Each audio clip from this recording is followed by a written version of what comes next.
Muito bem, já estamos voltando aqui com a nossa programação para o 8º painel, Resolução Consensual de Conflitos que envolvem Políticas Públicas. Mediando este painel, Dr. Adolfo Braga Neto, membro da Comissão de Mediação da Câmara de Conciliação, Mediação e Arbitragem, CIESP-FIESP. Compõe este painel doutora Helena Campos Refosco, doutora em Direito pela USP, pesquisadora visitante na Faculdade de Direito de Harvard, juíza de Direito do Estado de São Paulo, convocada como juíza auxiliar da Presidência do Conselho Nacional de Justiça, professora voluntária na Faculdade de Direito da UNB. Doutora Amanda Rafaela Leite Ferreira Vidal de Negreiros, advogada da União, atualmente, do Núcleo Estratégico da Coordenação Regional de Negociação da Quinta Região. E também, doutora Silvia Helena Gonçalves Johnson de Salvo, doutora e mestre em Direito Administrativo pela USP, advogada, fellow do Chartered Institute of Arbitrators, integrante da lista de mediadores da Comarb, especialista em arbitragem pela Fundação Getúlio Vargas e em mediação pela Universidade de Harvard. Sejam todos muito bem-vindos. Eu peço uma salva de palmas aos integrantes deste painel. E a palavra fica com o mediador, Dr. Adolfo Braga Neto.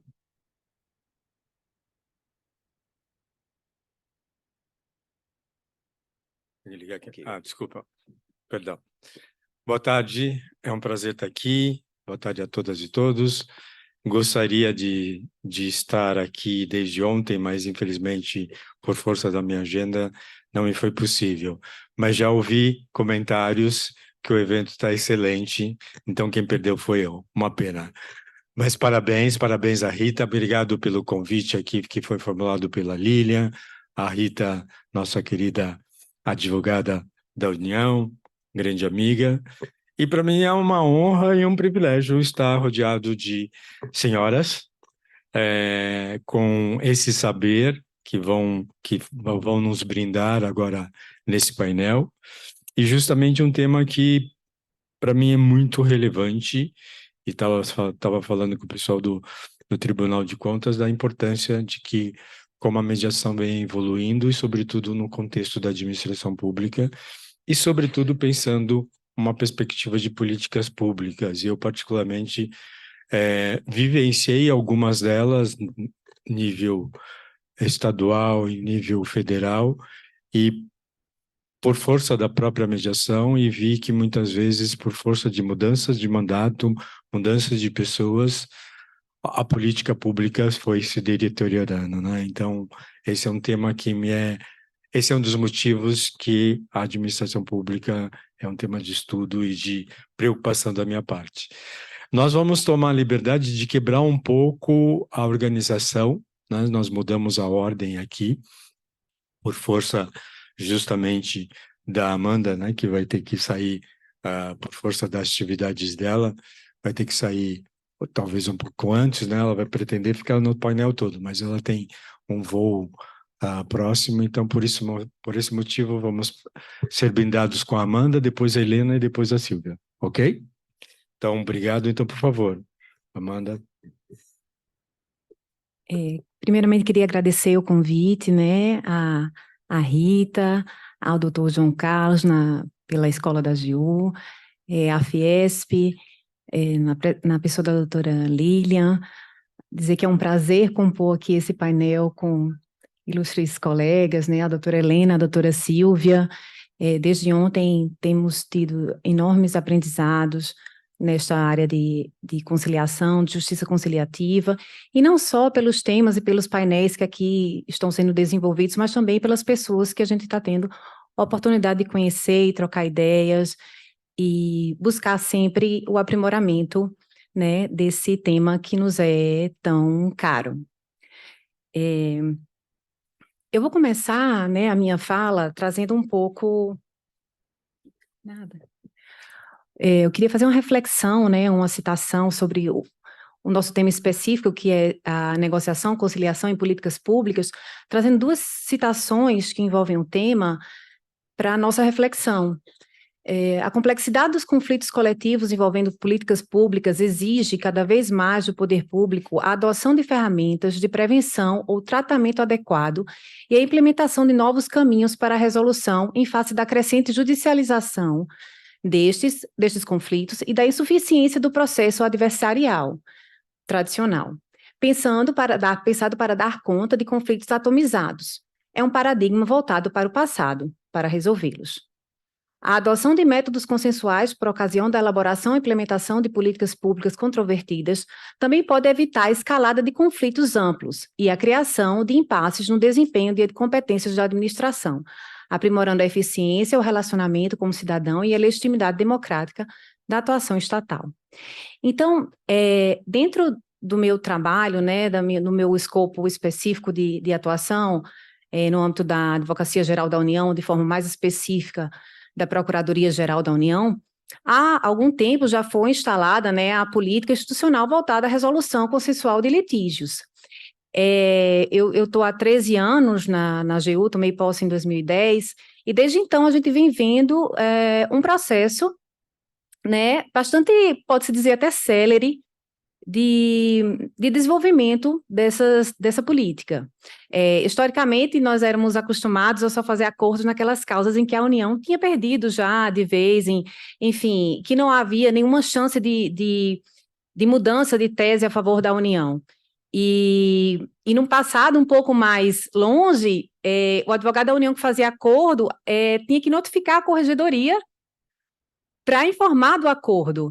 Então, veja só, que estímulo tínhamos, né, para fazer acordo, para notificar a corregedoria quando fazíamos um acordo. Então, a gente passou por uma fase, primeiramente dos mutirões, né, o judiciário chamava, a gente chamava o judiciário, pegava algumas causas lá que a União tinha processos de massa e fazíamos acordo. Posteriormente, foram criadas as centrais de negociação no âmbito em âmbito nacional, que já foi um grande passo, né? Foi uma pequena especialização dentro da PGO, e passou-se para uma fase de criação das coordenações regionais de negociação, que são unidades da Procuradoria-Geral da União, que atuam exclusivamente em atividades conciliatórias especializadas em oferecer alternativas para a prevenção e solução dos conflitos. Esse foi um grande passo, porque, como já foi bem falado aqui nos outros painéis, tradicionalmente nós não tínhamos uma formação voltada, né, para a negociação e para a resolução de conflitos. Então, às vezes, para um advogado da União ali na ponta, é mais fácil, às vezes, cumprir um prazo e apresentar uma contestação, uma apelação, do que ir lá, chamar outra parte, ou pedir a suspensão do prazo para o juiz e iniciar uma tratativa de acordo. Então, isso demandou, por parte da PGU, um olhar atento, né? Mas, com o tempo, viu-se a necessidade dessa especialização e dessa criação de coordenações regionais específicas de negociação. Então, hoje em dia, a gente tem no Brasil, né, em cada região, uma coordenação específica para tratar de negociações em processos com a União. E dentro desse escopo de atuação, foram criados vários planos nacionais de negociação, que são documentos que parametrizam e dão diretrizes para o advogado público poder atuar em processos, né, previamente, em matérias previamente abordadas e passíveis de negociação. Hoje em dia nós temos 27 planos de negociação, mas nada óbvio que a gente faça acordos em matérias que também não são objeto de plano, né? O plano, digamos assim, são aquelas matérias repetitivas em que a gente já conseguiu montar um fluxo de atuação. Mas também podemos, né, há viabilidade de acordo em fazer negociação em processos específicos, tanto processualmente quanto pré-processualmente. E ainda nessa evolução, eu cito esse ano a criação da Procuradoria Nacional de Negociação através do decreto 11.328 de 2023, que também, né, só vem demonstrar esse olhar atento por parte da AGU e da Procuradoria-Geral da União com relação ao assunto de negociação. O objetivo, obviamente, é sempre fomentar a política pública de resolução adequada de conflitos, reduzir os gastos do erário com processos judiciais e diminuir o estoque, né, obviamente, como consequência, o estoque de ações judiciais da União por meio do estímulo à cooperação entre os sujeitos dos processos. E aí, já partindo também desse treinamento, né, desse olhar atento do advogado público para as técnicas de negociação, vem se investindo bastante na questão de cursos de aperfeiçoamento, de técnicas utilizadas em negociação, sempre levando em consideração as dimensões a serem abordadas em nível de negociação, considerando não só o processo friamente, né, mas também o lado emocional que faz parte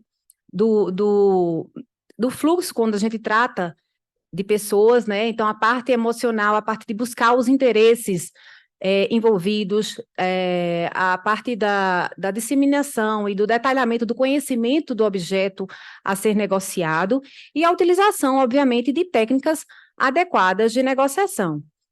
A União tem um manual de negociação da AGU, baseado na teoria de Harvard, que é um dos nossos pilares e, enfim, da nossa bibliografia usada para a realização de acordos. Em âmbito interno, né, a gente utiliza para análise de viabilidade de acordo a portaria da PGU número 11 de 2020, que regulamenta, no âmbito da PGU e de seus órgãos de execução, o procedimento para a celebração de acordos destinados a encerrar os litígios. Então, todo advogado da União, quando ele se depara com um pedido de análise de viabilidade de acordo, a gente segue o fluxo da portaria número 11, que estabelece os critérios, o passo a passo que a gente deve seguir. E aí, essa celebração de acordo, ela traz as seguintes etapas: o exame da probabilidade de êxito das teses defendidas pelas partes, a análise de viabilidade jurídica do acordo e o exame da economicidade de acordo para a União. Também a autorização, se for o caso, e a homologação pelo juízo. E aqui, tratando de forma específica do nosso painel, né, de negociação em políticas públicas, quando a gente fala em economicidade, a gente pensa logo em questão monetária, né? A gente pensa logo em valor economizado, quanto a União vai deixar de pagar. Mas aí o artigo 9º da portaria traz justamente que também há economicidade quando houver interesse social na resolução célere da controvérsia. Isso aí dá margem para que o advogado público ele possa fazer acordos, né, não só naqueles processos em que a União tem que pagar X, vai pagar X com deságio. Então, isso aí permite que a gente olhe, tenha um olhar atento para aqueles processos e para que a gente possa avançar naquelas causas em que, às vezes, não há uma tese totalmente desfavorável para a União, mas há um interesse público envolvido na resolução do conflito, né, e há uma análise a ser feita detalhadamente no caso concreto. Então, a PGU, ao editar essa portaria, ela teve esse olhar bastante atento que deu essa segurança maior ao advogado público para celebrar acordos, né, até mesmo quando a tese da União ela é indefinida ou oscilante. E aí eu trouxe alguns casos bastante interessantes da nossa atuação, né? Teve aqui o caso das cisternas, que permitiu um investimento de 15 milhões de reais na construção do semiárido nordestino. Isso aqui foi um grande acordo que a gente fez lá no Nordeste, também envolvendo política pública.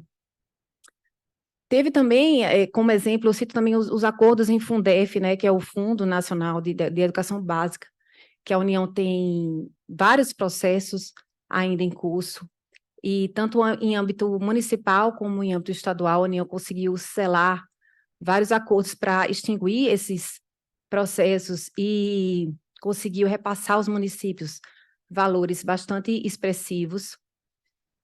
Trouxe também aqui 2 acordos envolvendo vítimas da fábrica de fogos, né, que aconteceu na Bahia. A União também conseguiu a adesão das vítimas para celebrar acordos. São políticas públicas, assim, foram acordos muito importantes em termos de políticas públicas que têm uma relevância e um impacto social bastante significativo. Em processos de anistia, quando já há também a portaria, né, considerando o cidadão anistiado político, e há os processos de indenização por danos morais, também estamos fazendo acordo, e aí a matéria de plano, e já há um considerável volume, né, de acordos celebrados para pagar a indenização aos anistiados políticos. Então, assim, são exemplos, né, que trazem para a gente a possibilidade desse olhar mais atento e diferenciado da União nesses casos relevantes. Aqui eu trago também dois casos assim relevantíssimos. Um foi o caso Genivaldo, que a gente conseguiu fazer, o famoso caso Genivaldo, né, que foi morto pelos PRFs, e a União conseguiu fazer um acordo, tramitou lá na 5ª Região, a União conseguiu fazer acordo com a mãe da vítima.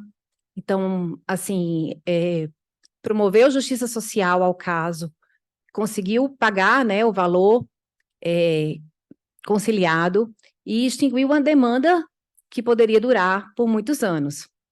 Também, por decorrência do caso Genivaldo, houve também a Educafro, entrou com a ACP, pedindo uma série de medidas que fossem adotadas pela União para evitar, enfim, que ações dos policiais federais acarretassem mortes ou outros danos, né, às pessoas mais vulneráveis, principalmente negros, né, e pobres.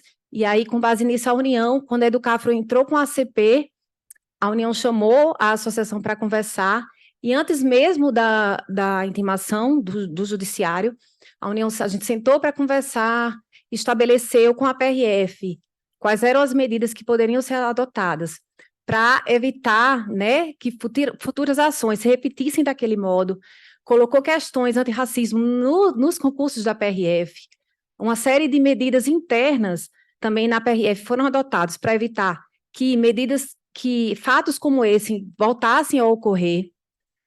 Trouxe também aqui outros processos de casos de Fundef que esse ano foram bastante volumosos, tanto em âmbito estadual quanto em âmbito municipal.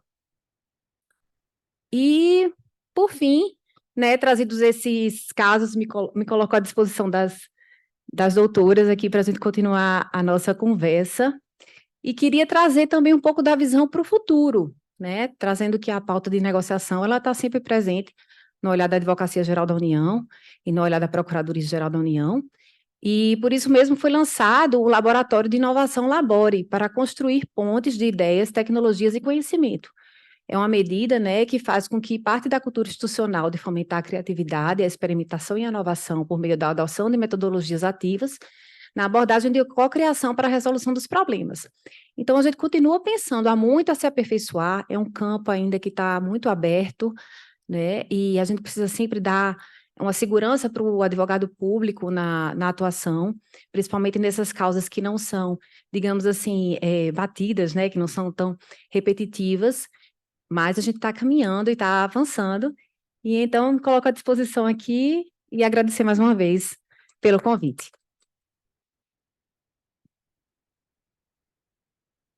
Amanda, parabéns. Fiquei, assim, extasiado, desculpa a expressão, porque para quem trabalha com mediação aqui no Brasil, ouvir a AGU criar uma Procuradoria Nacional de Negociação é um sonho, gente. Parabéns. Excelente.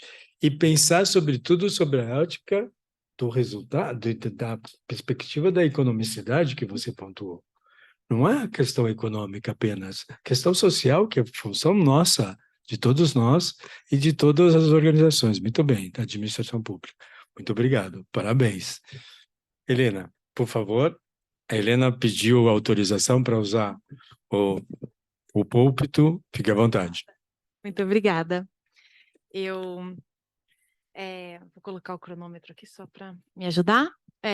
Boa tarde a todos, eu estou muito feliz, muito grata de participar desse evento.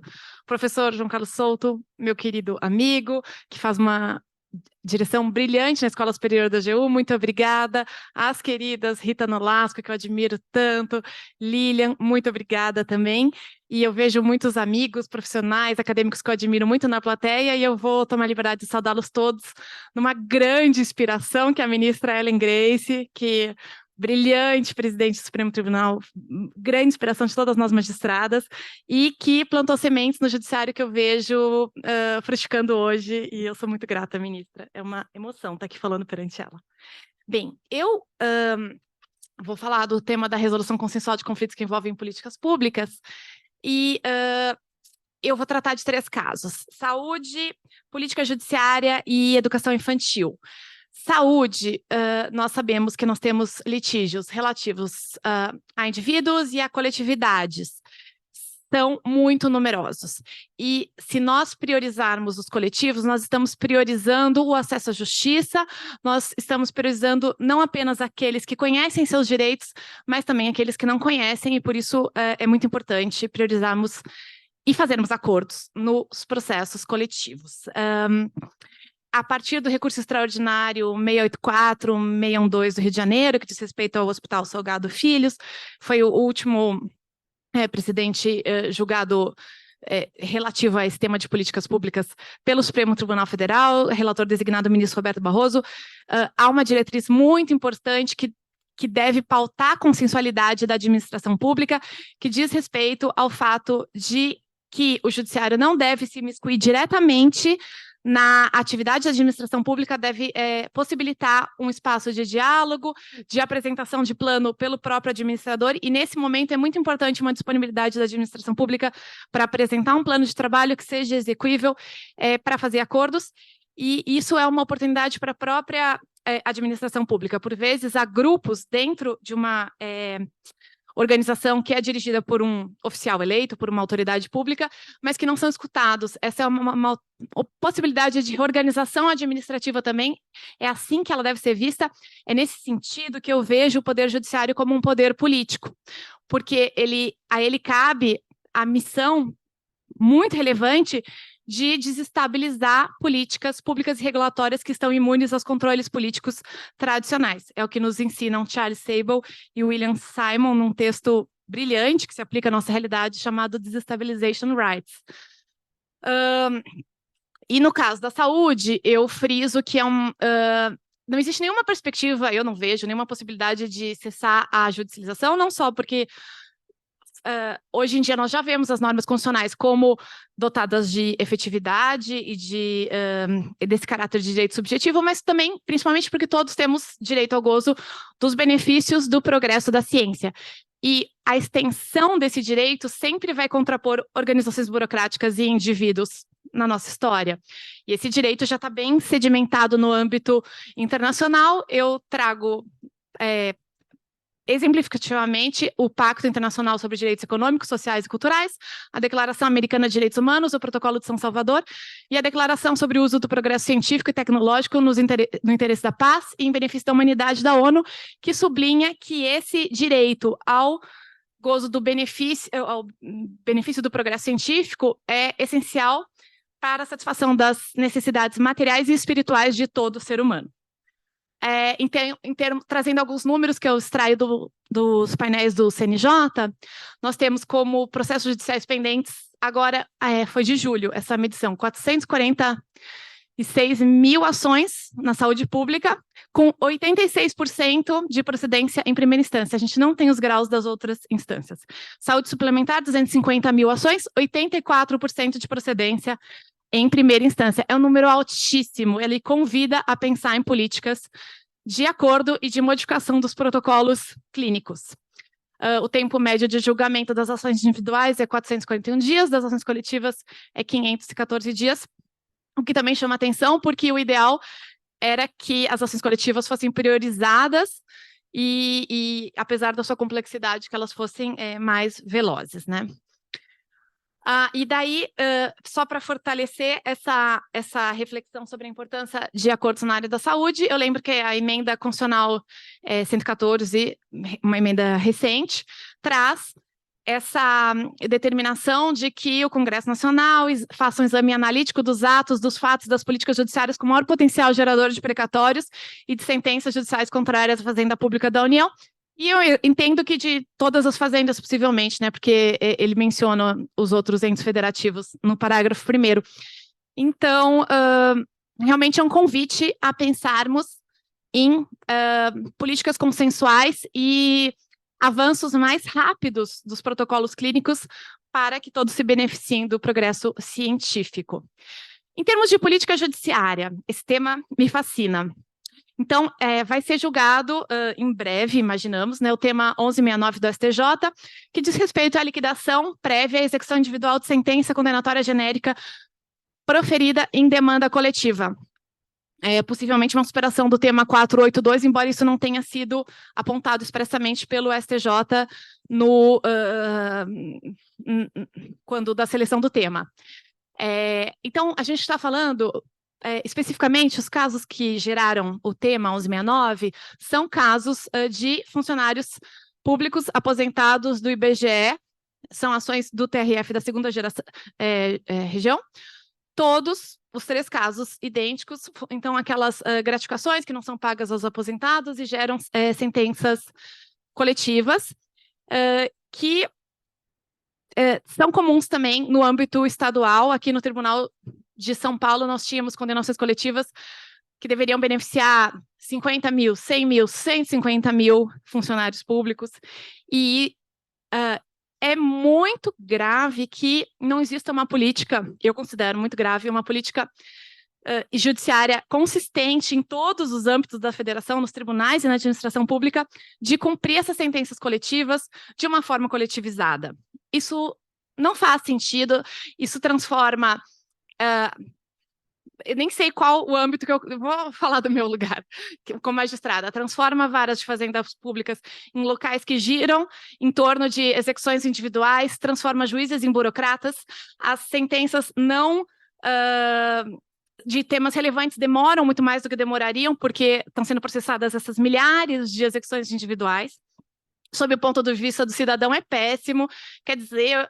A justiça reconheceu o meu direito, eu sou funcionário do Estado, o Estado tem a minha conta bancária, e, no entanto, eu vou ter que procurar um advogado para promover uma execução individual, e depois vai ter uma controvérsia sobre o valor que me é devido. Isso não faz sentido, e isso precisa ser pensado, inclusive com a ajuda dos nossos controladores externos. Por isso, ontem já conversei com o doutor Nicola, e vamos conversar também no Tribunal de Contas do Estado, do município. Precisamos todos nós pensarmos juntos em como buscar uma estratégia que respeite todos os princípios constitucionais de impessoalidade, moralidade, planejamento da administração pública, mas que também respeite a eficiência, a celeridade, razoável duração de processo e acesso à justiça, né? Então, a boa prática que eu estou sugerindo foi até objeto de uma nota técnica do meu Tribunal de Justiça de São Paulo, execução invertida e possivelmente baseada numa atuação espontânea ou consensual da administração pública. Então, existem muitos casos no que tange a obrigação de fazer, normalmente tem um apostilamento a ser feito, a administração pública pode realizar espontaneamente esse apostilamento. Isso até, salvo engano, aconteceu nos casos do tema 1169. O problema vem, muitas vezes, na parte da obrigação de pagar. E o que seria essa execução invertida no caso da obrigação de pagar? A administração pública apresenta espontaneamente contra-cheque os cálculos aritméticos a partir das fichas financeiras dos beneficiários, sendo dispensável a liquidação prévia. E, num segundo passo, que também é possível,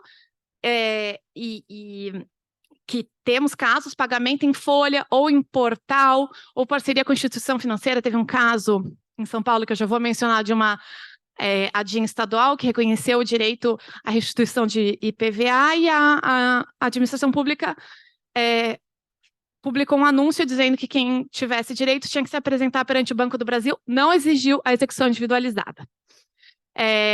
Ou então, expedição de ofício requisitório a partir do processo coletivo, sem a execução individual. Isso também já seria muito mais produtivo e sério. Então, assim, quando a gente... quais são os fundamentos dessa execução invertida? Primeiro, o credor conhece os devedores, né? A gente está falando de servidores públicos que trabalham para o órgão, que estão aposentados perante o órgão. Acesso à justiça, eficiência, impessoalidade, vão receber todos. Eu estou propondo algo específico para sentenças coletivas. Planejamento administrativo, esse planejamento também pode ser feito nesse âmbito. Moralidade é um princípio do precatório, mas também pode ser observado aqui com muita tranquilidade. Racionalização da liquidação dos passivos judiciais como objetivo de planejamento das contas públicas. Afinal, acho que não tem um dia que os jornais não tragam o problema dos precatórios. Isso evita juros de mora, pode evitar, segundo a jurisprudência do STJ, os honorários advocatícios da execução nem seriam devidos se a Fazenda Pública já apresenta os cálculos e já se dispõe a pagar de imediato, assim, sem que seja necessário movimentar a máquina.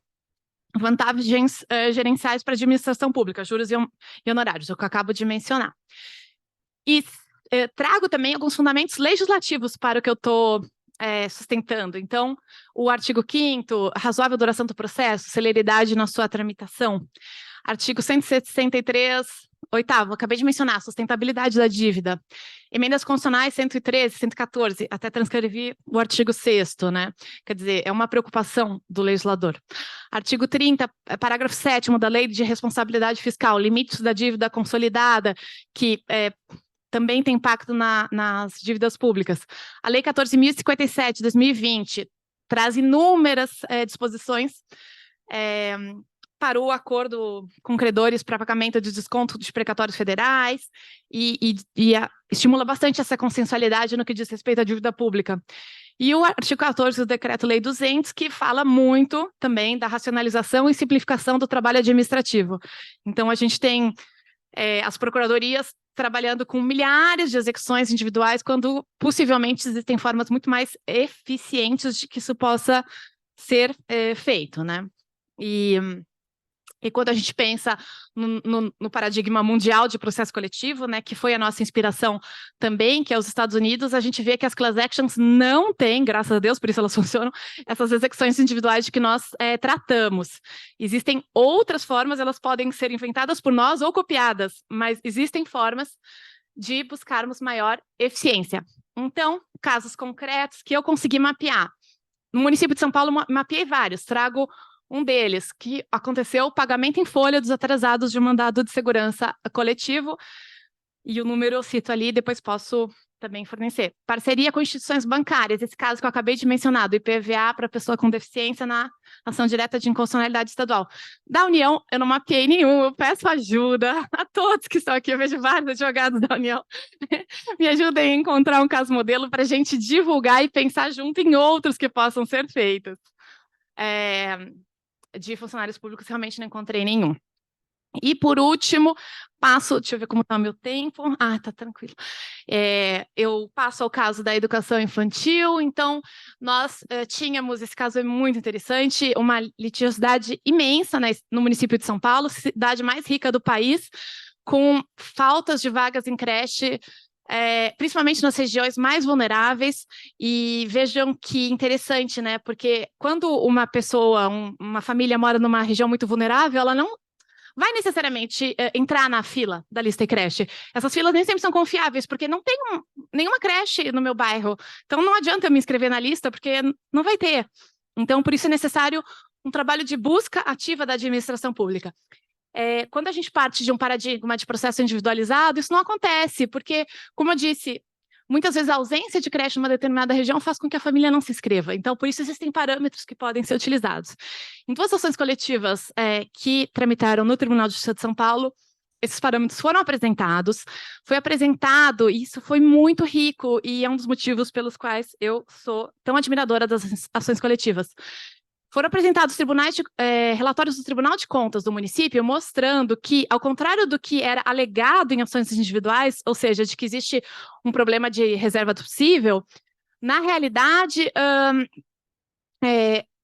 o município de São Paulo estava devolvendo recursos para a União, recursos do Fundeb, não estava utilizando, então a gente tinha um problema de má gestão administrativa plenamente demonstrado no processo, diferentemente do que era alegado constantemente pelo município em todas as ações.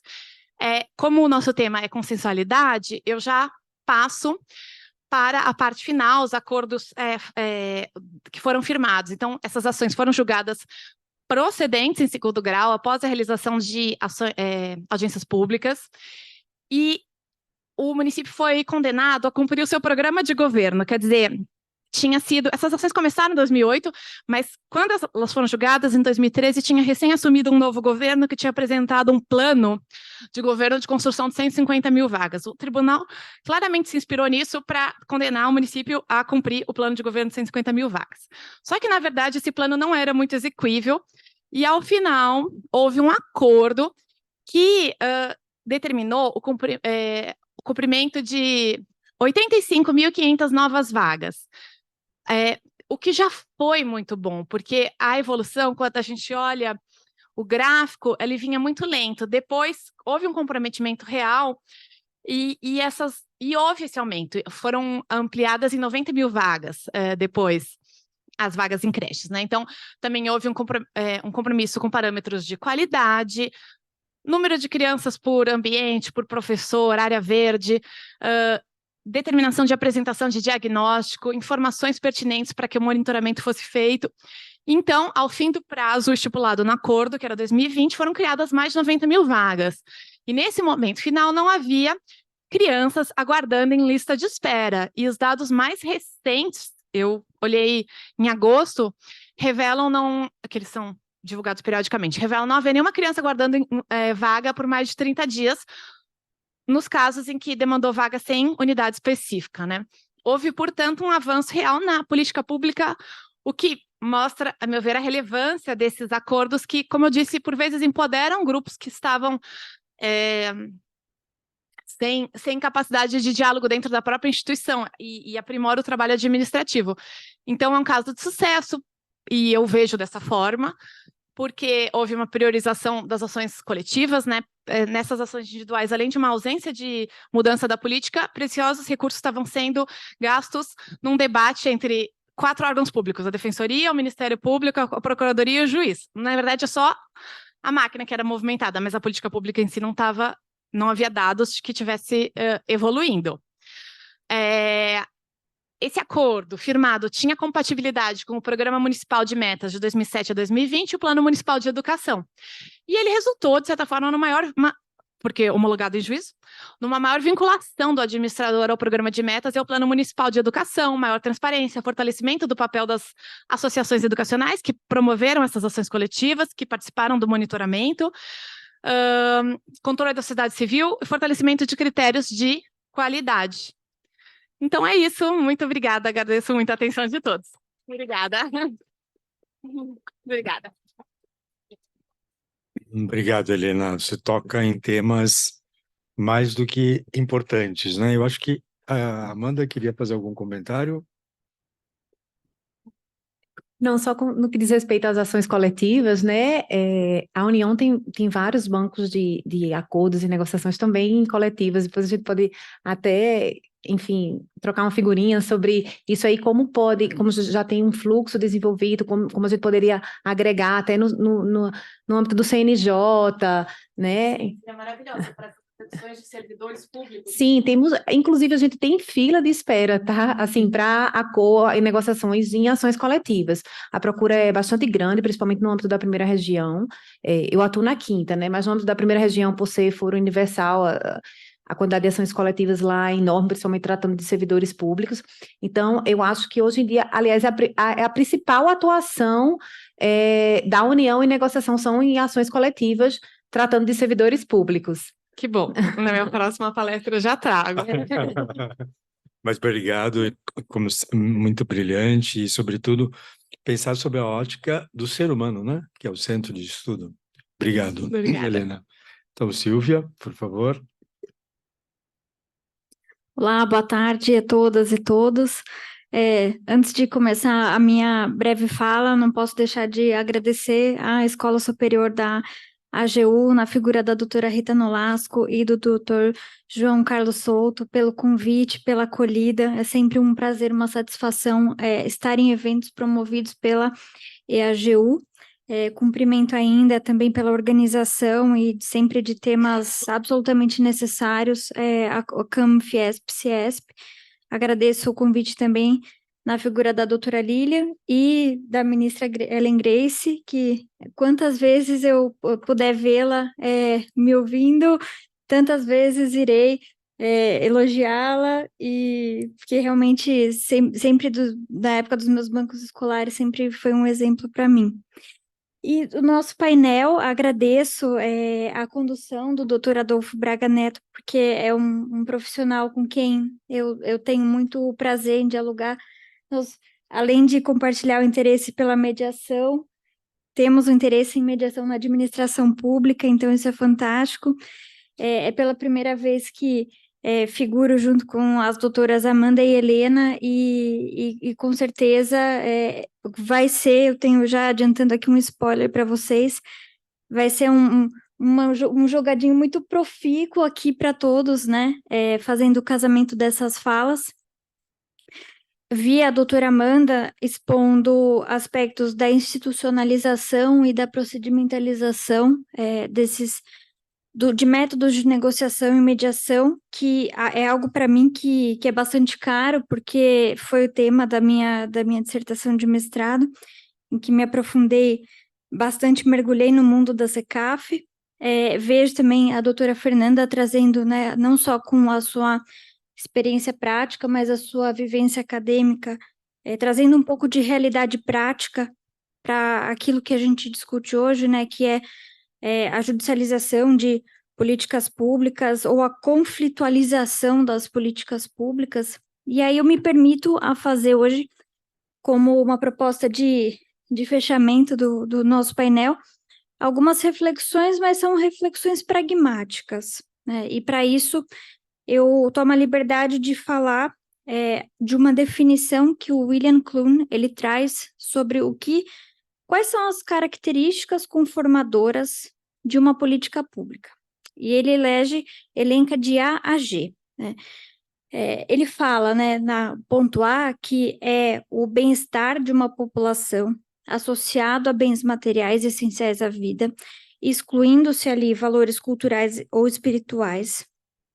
O ponto B é que essa política pública ela tem que se ocupar com produção, consumo e desempenho positivo de indicadores econômicos, e não com um desfrute passivo e relacional entre as pessoas. Ele diz ainda que política pública é orientada por resultado, com consequências tangíveis. Política pública é associada a um bem-estar regionalizado, agregado de uma população e não é individual. E aqui eu chamo aspecto sensível, que é o ponto E, que ele elenca, que ele fala que ela é centralizada no Estado, mas ela pode depender de execução descentralizada.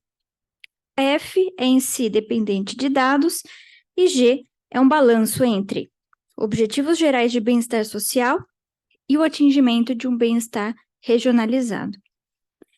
E aí é que surge a primeira problemática, né? Porque a gente se volta a falar muito sobre consenso, mas, ao contrário do que possa vir numa linguagem comum, política pública não é necessariamente baseada em consenso.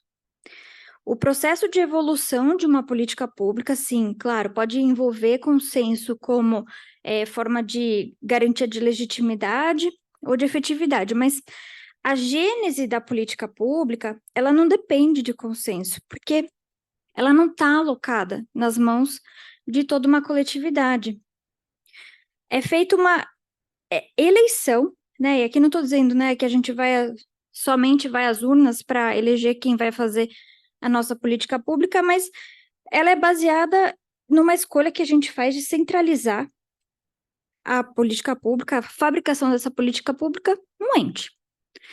E aí, um exemplo prático disso, para a gente pensar, né, é que todos nós aqui, eu tenho certeza que 100% dessa sala, concorda que queremos ter um meio ambiente saudável e menos emissões de poluentes na atmosfera. Isso é um dado. Eu desafio alguém a levantar a mão e dizer que é contrário a isso. Mas, se nós perguntarmos para as milhares de pessoas que diariamente passam na Avenida Paulista, se todas elas concordam na existência de faixas exclusivas para ônibus ou ciclofaixas, o que invariavelmente acaba aumentando o engarrafamento, será que e o tempo de deslocamento do motorista, nem todas elas vão concordar com as políticas públicas de se ter faixa exclusiva para ônibus ou de se criar ciclofaixas. Então, é por isso que a gente tem um critério de centralização. E aí é que o processo de construção da política pública não é uma história de consenso. É uma história de conflito, porque ela depende de interação e concertação de múltiplos interesses. E aí, a gente se pergunta, bom, então, qual é o papel do consensualismo dentro de uma política pública. Se a gente pensa, né, como são feitas as tomadas de decisão dos governos ou das entidades governamentais ou de qualquer outro que seja o eleito a construir ou vocacionado a construir uma política pública, a gente vai ver que essa dinâmica é totalmente difusa. Porque a gente tem aquele que toma a decisão como a autoridade competente, a gente tem aquele que aprova ou chancela com base em proposta ou recomendação e fiscaliza. E a gente tem, naturalmente, uma competição financeira entre autoridades decisórias, autoridades chancelatórias ou que vão aprovar, porque a gente não tem recursos ilimitados para financiamento de uma política pública. Então, a menos que a gente tenha todos esses níveis de tomada de decisão muito bem sincronizados, dificilmente a gente vai ter uma entrega eficaz de um processo conciliatório.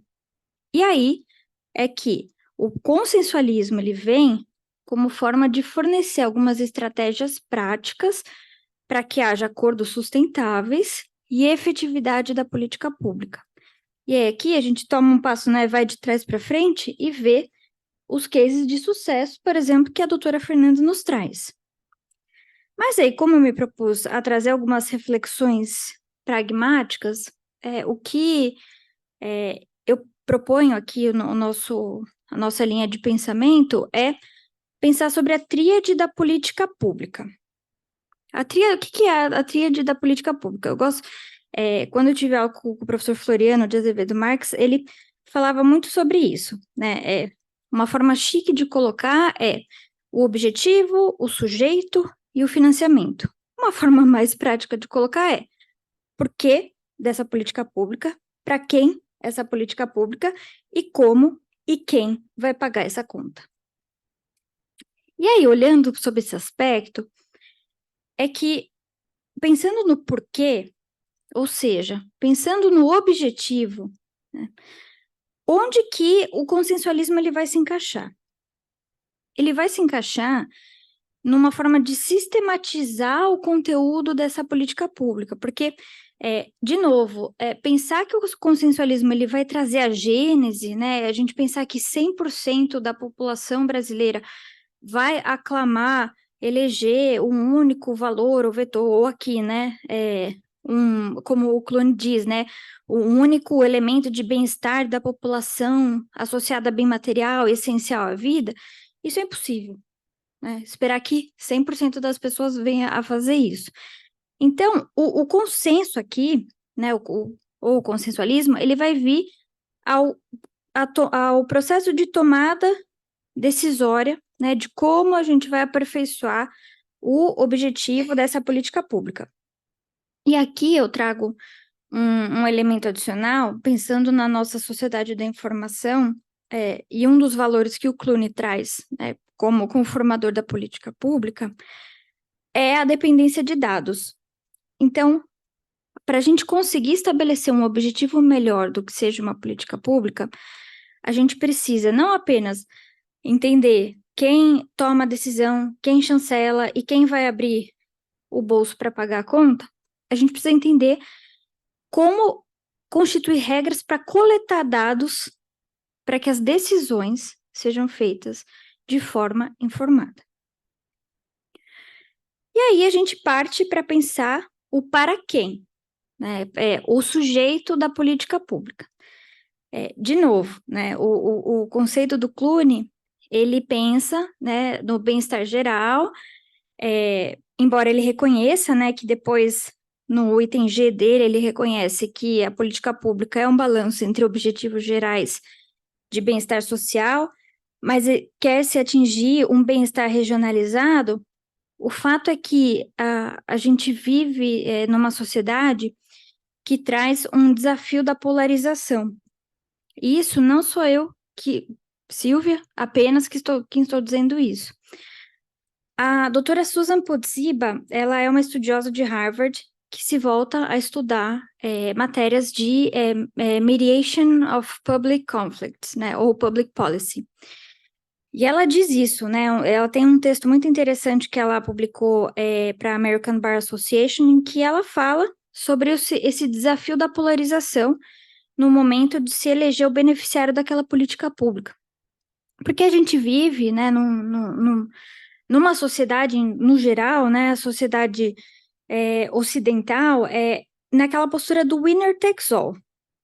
Ou seja, tudo para mim, nada, né, tudo para mim e para os meus, nada para o restante. Então, a gente vive numa esfera em que a arena pública ela é muito mais pautada pela combatividade do que pelo consenso. E aí, o desafio, né, e onde o ferramental do consensualismo vai agir? Ele vai agir para que se formem, né, os limites e as possibilidades de participação ou não de determinados stakeholders importantes para aquela política pública. Então, aqui, o consensualismo é trazer ferramentas para que aquelas pessoas que possam ser potencialmente beneficiárias, mas não necessariamente estão numa posição simétrica em termos de poder econômico, poder social, poder cultural, que elas vão estar na mesa. E aí é onde o consensualismo entra para poder fazer com que aquele beneficiário que vai ser atingido por aquela política pública possa participar desse processo, desse fluxo decisório, que ao final vai ser o benefício fruível. E aí, né, vem o último pilar dessa tríade, né, que é o financiamento, e aí é como e quem vai pagar a conta, né?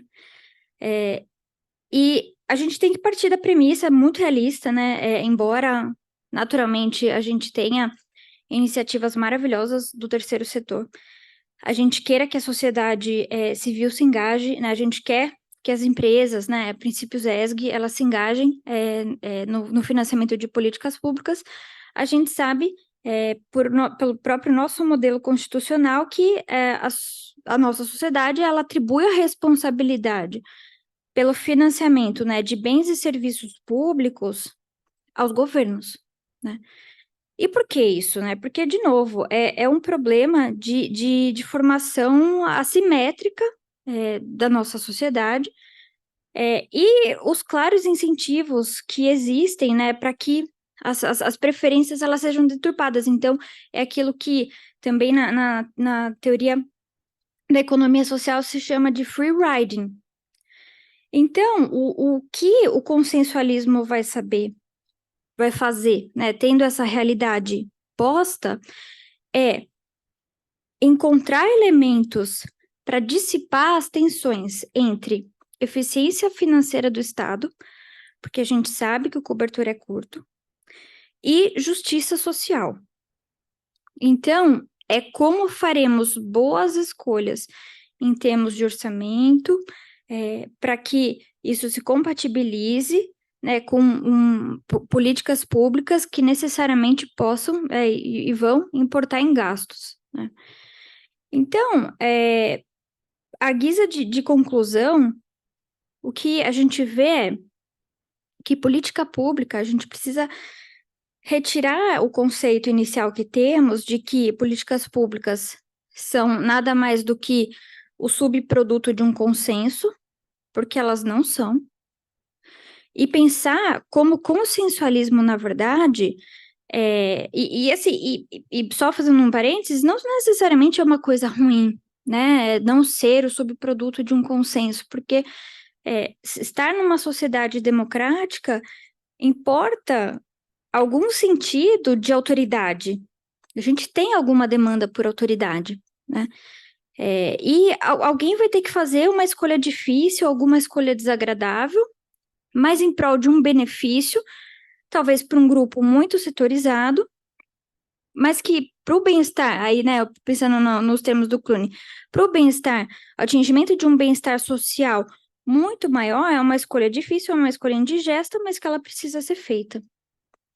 E aí o consensualismo, ele entra como uma forma de dissipar essas tensões e fazer com que o processo seja muito mais agradável, seja muito mais eficiente, e que a gente e seja sustentável, para que a gente não tenha, né, como o Adolfo iniciou a fala dele, a impermanência das políticas públicas, né, que elas realmente se incorporem à nossa noção de Estado e não sejam associadas a um governo de A, B ou C.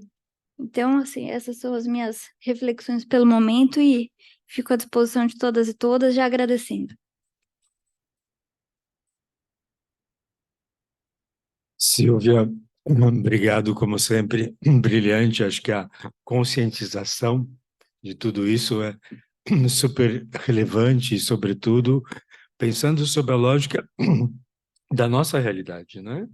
E, com certeza, né, uma política pública vem a partir de uma tomada de decisão, né? Então, com certeza, leva a um determinado caminho que pode contentar alguns ou não. Enfim,